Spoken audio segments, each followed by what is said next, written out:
दादू शहर जा जेका रोगा पोइ आहियूं उमरानी शहर जी ऐं असां शुरू खां ई दादू शहर में रहंदा आहियूं। असांजा वॾा बि हिते दादू शहर में रहिया आहिनि ऐं ख़बर न आहे त पुलिस इंतज़ामिया अलाए छाजे करे जेको आहे असां उमरानी शहर खे मुझे तंग करे ऐं असां इहो वाज़े करणु चाहियूं प्रेस कॉन्फ्रेंस जो मतिलबु इहो ई आहे असांजो कंहिं बि कॉमर्स पार्टी सां को बि वास्तो न आहे।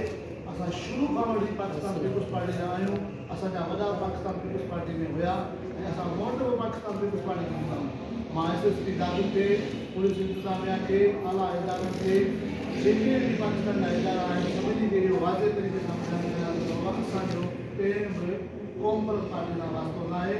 हीअ जेका कल्ह चोरी खां वठी असांजे माण्हुनि खे परेशान करे उनखे घर ते चाढ़े कई वई आहे हुनखे रोरी खणो थो वञे। बाबा असांजो कंहिं पार्टी सां वास्तो न आहे। मां वाज़े वरी बि लफ़्ज़ चवंदुसि असांजो कंहिं कॉमर्स पार्टी सां वास्तो न आहे।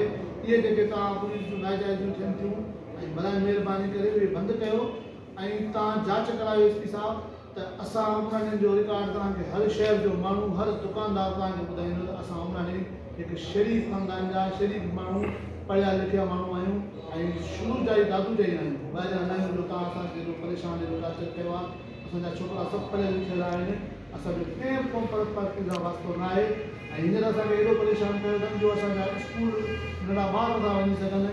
चई 5 ॾींहंनि खां वठी बाबा तव्हां हिन बाबा असां कंहिं में बि न आहियूं।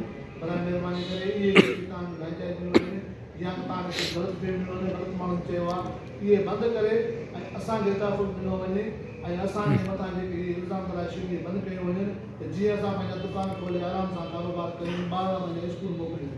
आहे टीचर आहे मैथ जो असांजे अमजद उनखे कल्ह जेको आहे रोज़ तव्हां पंहिंजे घरां दोरी हुन में घिरी उनखे खयो अथनि उन ते FIR कई अथनि। सुबुह सां हुनजो तव्हां कोर्ट मां आज़ादु करे आया आहियूं। हिनखे चवंदा तव्हां कॉमर्स पार्टी जो बाबा तव्हां हिन जो रिकॉर्ड चेक कयो।